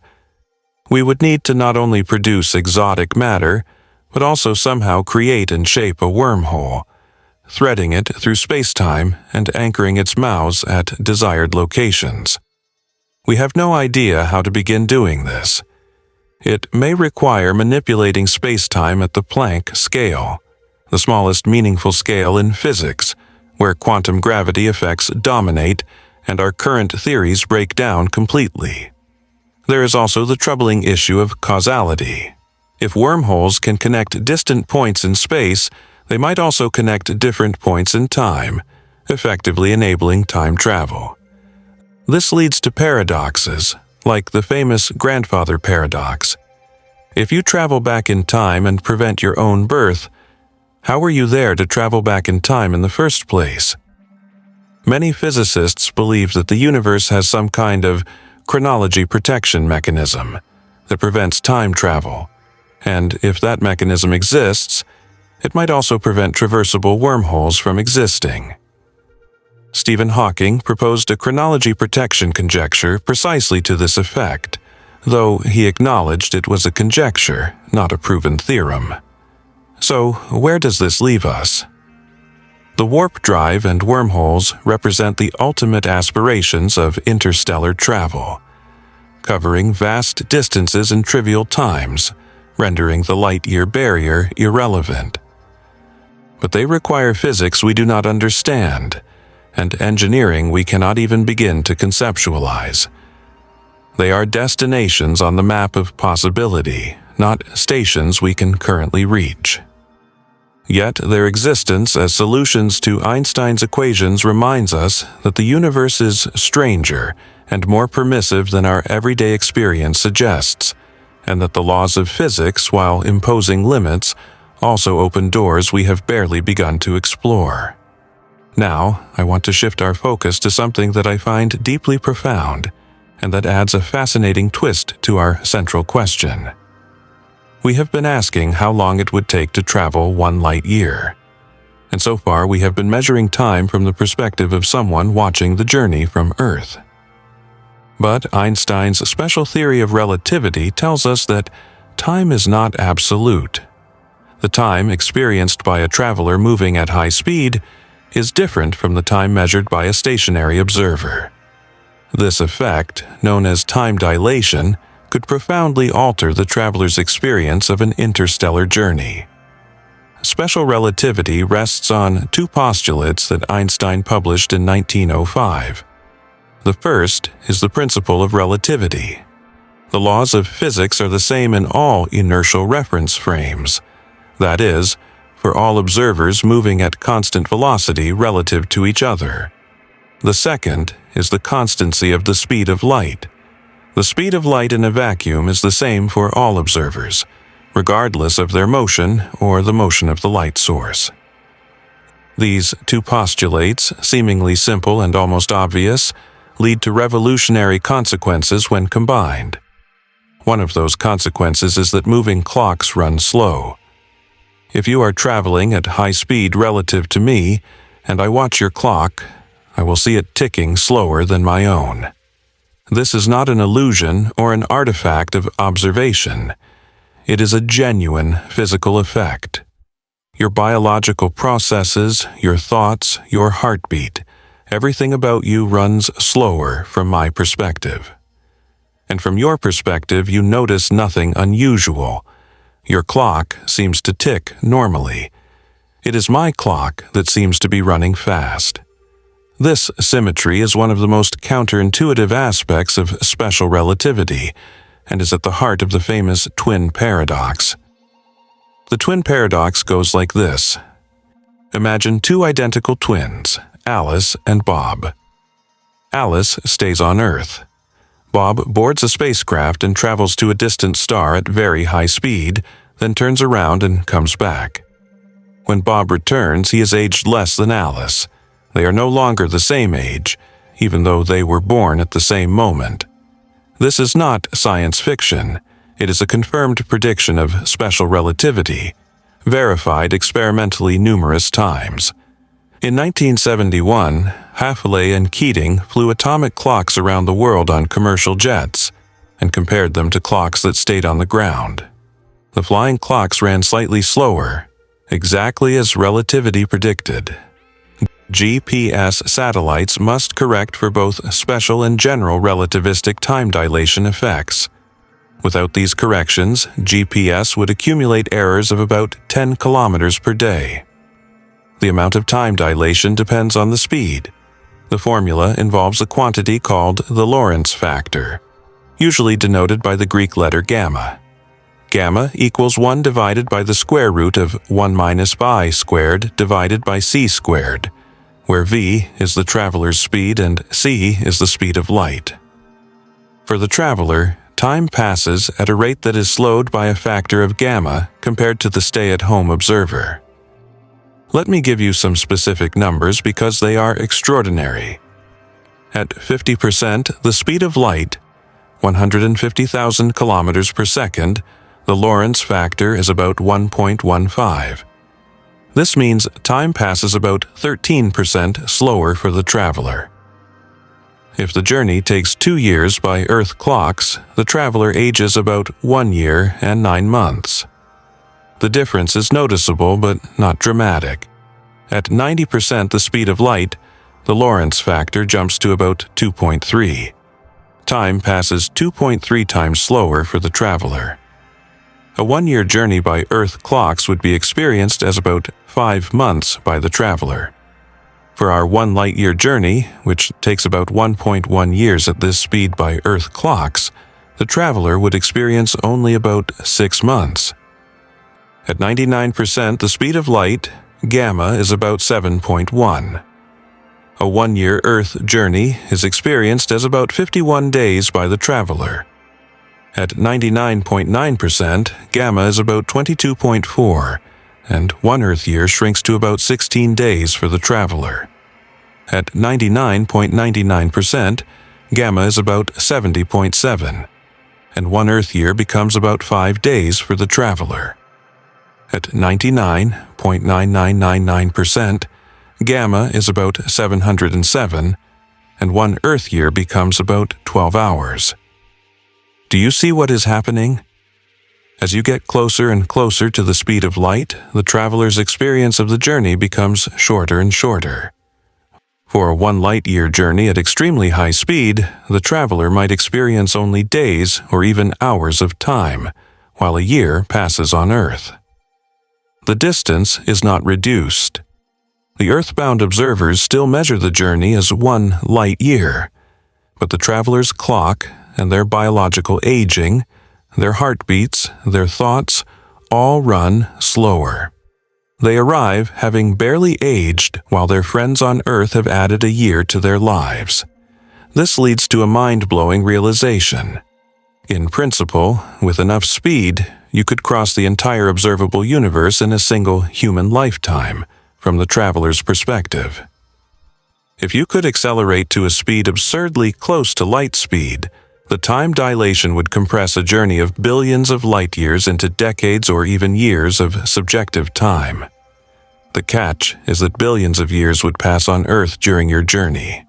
Everyone you knew, human civilization itself, the sun, even the stars, would age and change and die during the time you were traveling.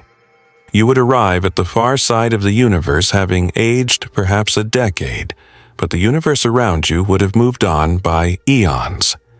It is the ultimate one-way trip. There is a particularly interesting scenario that connects time dilation to human comfort: the constant acceleration journey. Instead of accelerating to a fixed speed and coasting, imagine a spacecraft that accelerates at 1g, the familiar gravitational pull of Earth, for the first half of the journey, and then decelerates at 1g for the second half. The passengers would feel normal, Earth-like gravity throughout the trip, pulled toward the floor during acceleration and toward the floor during deceleration, perfectly comfortable. For a 1 light-year journey at constant 1g acceleration and deceleration, the ship would reach a peak speed of about 95% the speed of light at the midpoint. The total travel time by Earth clocks would be about 1.6 years. But the traveler's time, thanks to time dilation during the high-speed portion of the journey, would be about 1.3 years. So, the time dilation effect is modest for a 1 light-year trip at 1g. You save about 3 months compared to Earth time. But the savings grow dramatically for longer journeys. A trip to the center of the galaxy, 26,000 light-years, at constant 1g acceleration, would take about 26,000 years by Earth clocks, but only about 20 years by the traveler's clock. A trip to the Andromeda Galaxy, 2.5 million light-years, would take about 2.5 million years by Earth clocks, but only about 28 years by the traveler's clock. The entire observable universe could theoretically be crossed in about 45 years of traveler time, while tens of billions of years pass at home. The problem, of course, is the fuel. To maintain 1g acceleration for years, you need an unimaginable amount of energy. Even with a perfect antimatter engine, the mass ratio, the ratio of fuel to payload, for a 1 light-year constant acceleration journey would be about 4 to 1. That is actually manageable. But for the 26,000 light-year trip to the galactic center, the mass ratio would be about 2.6 billion to 1. You would need 2.6 billion kilograms of antimatter fuel for every kilogram of payload, and for the trip to Andromeda, the numbers become truly absurd. So, constant acceleration travel, while theoretically wonderful, is practically limited by the same fuel problem that plagues all rocket-based propulsion. But before we leave the subject of high-speed travel, we need to discuss a danger that is rarely mentioned in popular accounts of interstellar travel, but that would be absolutely lethal in reality: the interstellar medium. Space between the stars is often described as a vacuum, and compared to the atmosphere of Earth, it certainly is. But it is not a perfect vacuum. The interstellar medium contains gas, dust, and radiation, albeit at incredibly low densities. The average density of the interstellar medium in our part of the galaxy is about 1 hydrogen atom per cubic centimeter. That is an astounding vacuum by any terrestrial standard, far better than anything we can achieve in a laboratory. But at interstellar velocities, even this incredibly thin gas becomes a serious problem. The kinetic energy of a particle increases with the square of the velocity. At 10% the speed of light, 30,000 kilometers per second, each hydrogen atom that the spacecraft encounters carries a kinetic energy of about 83 mega-electron volts, which is comparable to the energy of particles in some radioactive decays. At this energy, each hydrogen atom acts like a tiny bullet of radiation, capable of damaging electronics and biological tissue. The cumulative effect of encountering billions of these atoms per second would create a lethal radiation environment. At 50% the speed of light, the energy per hydrogen atom rises to about 260 mega-electron volts. At 90%, it is about 1,100 mega-electron volts, in the range of particle accelerator beams. the forward face of the spacecraft would be bombarded by a continuous stream of radiation, equivalent to standing in front of a particle beam weapon. Without shielding, any crew would receive a lethal radiation dose within minutes. Moreover, at high fractions of the speed of light, the radiation environment is made worse by a relativistic effect called aberration. From the spacecraft's perspective, all the interstellar gas and radiation, including the cosmic microwave background, is blue-shifted and concentrated into a cone in front of the spacecraft. The gentle microwave glow of the cosmic background becomes a focused beam of X-rays or gamma rays pointed straight at you. The universe itself becomes hostile. Shielding against this radiation is possible in principle. A layer of water, plastic, or other hydrogen-rich material several meters thick could absorb most of the particle radiation. Magnetic fields could deflect charged particles. But all of this adds mass to the spacecraft, exacerbating the fuel problem. The faster you go, the more shielding you need, and the more shielding you have, the more fuel you need to accelerate it. It is another cruel feedback loop that nature imposes on would-be interstellar travelers. There is also the problem of dust. While gas atoms are troublesome, dust grains are catastrophic. A grain of interstellar dust might have a mass of a microgram, 1/1,000,000th of a gram. At 10% the speed of light, that microgram grain carries a kinetic energy of about 45 megajoules, equivalent to about 10 kilograms of TNT. An impact with such a grain would be like a small bomb going off on the hull of the spacecraft. At a higher speeds, the energies are proportionally greater.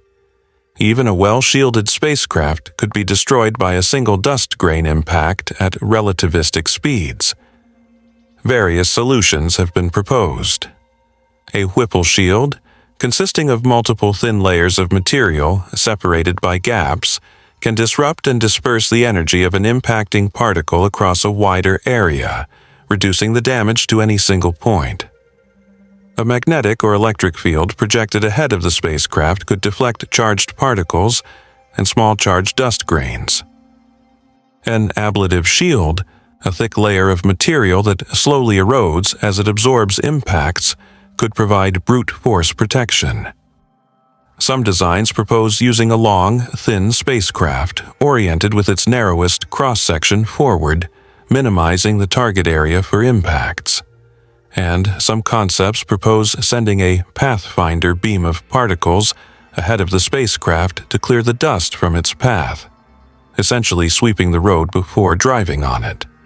All of these add complexity, mass, and cost to the spacecraft design, but none of them are insurmountable with sufficient technology. The interstellar medium is a serious challenge, but it is an engineering challenge, not a fundamental physics barrier. Given enough time and technological development, solutions can likely be found. We must also consider general relativistic effects on interstellar travel, though for a 1-light-year journey they are relatively minor compared to special relativistic effects.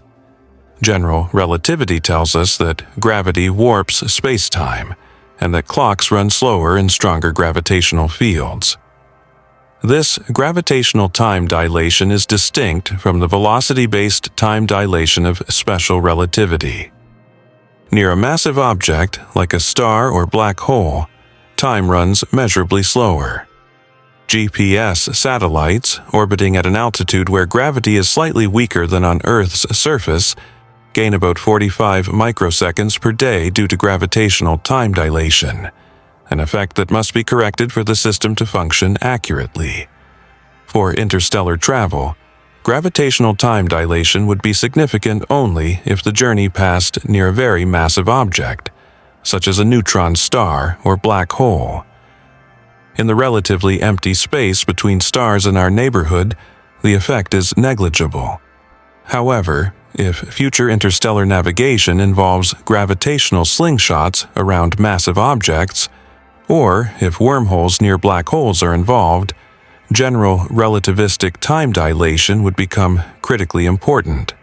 Some theorists have speculated about gravitational highways, paths through the galaxy where the gravitational potential varies in ways that could be exploited for efficient travel.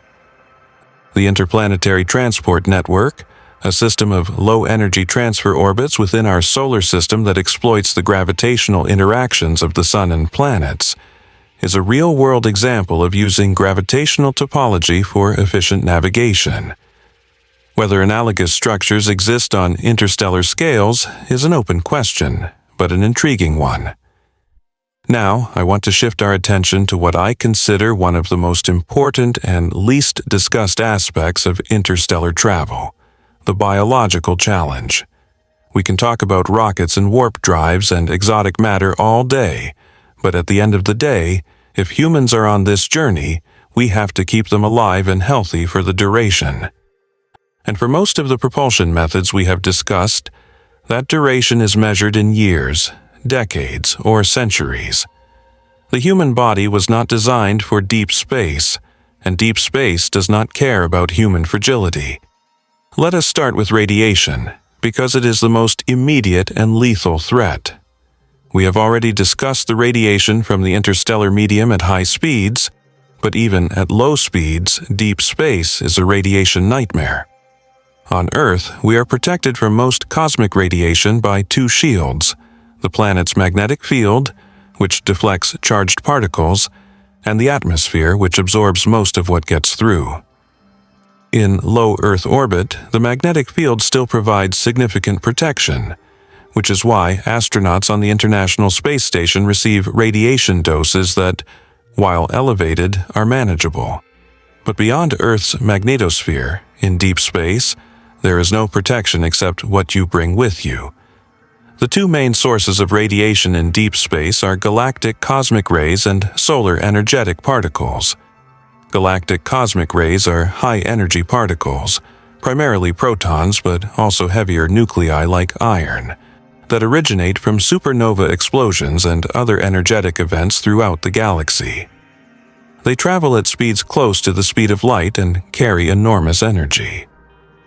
A single galactic cosmic ray iron nucleus can damage thousands of cells as it passes through a human body, creating a column of destruction along its path. Unlike lower energy radiation, which the body can partially repair, the damage from heavy galactic cosmic rays is concentrated and difficult for cells to fix, increasing the risk of cancer and neurological damage. Solar energetic particles come from our own sun, ejected during solar flares and coronal mass ejections. These are less energetic than galactic cosmic rays, but can arrive in intense bursts that deliver dangerous doses in minutes to hours. Within the solar system, these events can be somewhat predicted and sheltered from. In deep interstellar space, far from any star, solar energetic particles are not a concern, but galactic cosmic rays are present everywhere and cannot be avoided. The estimated radiation dose for a round trip to Mars, about 6 to 8 months each way, is approximately 0.660 sieverts. The average person on Earth receives about 3.6 millisieverts per year from natural background radiation. So, a Mars trip delivers roughly 180 times the annual background dose. This significantly increases the astronaut's lifetime risk of cancer. For an interstellar journey lasting decades or centuries, the cumulative dose would be proportionally higher, potentially reaching tens of sieverts, which is in the range of acute radiation sickness and death. Current shielding technology is inadequate for this level of protection. Adding thick layers of material around the spacecraft can reduce the dose, but heavy shielding creates a new problem. When galactic cosmic rays strike heavy nuclei in the shield, they can create showers of secondary particles through a process called spallation. These secondary particles, including neutrons, which are particularly biologically damaging, can actually increase the radiation dose inside the spacecraft. Light elements like hydrogen are better at absorbing radiation without producing dangerous secondary particles, which is why water, polyethylene, and other hydrogen-rich materials are preferred for radiation shielding. But even these